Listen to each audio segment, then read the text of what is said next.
It's almost time to celebrate that annual office holiday party, and while holiday parties can be fun, they can also lead to memories that you would rather forget. Mixing alcohol and coworkers with year-end stress and everything else has the potential to be anything but merry and bright. Joining us now with suggestions on how to have a jolly good time you won't regret is Elizabeth Cipolla from Decision Associates. And Elizabeth, good to see you again. Timely topic. Is it true that the majority of Americans actually dread their workplace holiday parties? Believe it or not, yes. According to a 2018 national survey conducted by the office team, only 36% actually like going to their employers' holiday parties, which means there are a lot of people filled with stress and anxiety leading up to this annual tradition. All righty then. Why is it that people, would rather skip this?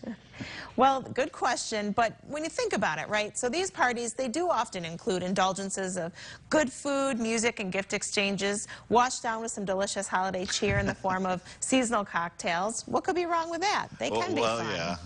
But some see them as annoying or an obligation, and others may stress out about who to talk to, what to talk about, and on top of that, if employees are able to invite a significant other, that can add another dimension of worry into the mix. Sure. Let's start with the topic of who and what to talk about. I'm assuming politics is off the table these days? Yes, definitely. Think of those things, all those social rules that you learned as a youngster.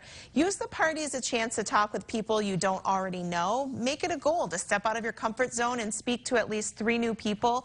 Keep your interactions brief and cheery. Avoid gossip or talking about politics and religion. Don't come to the party with a personal agenda to ask about a raise or to express your interest in a promotion.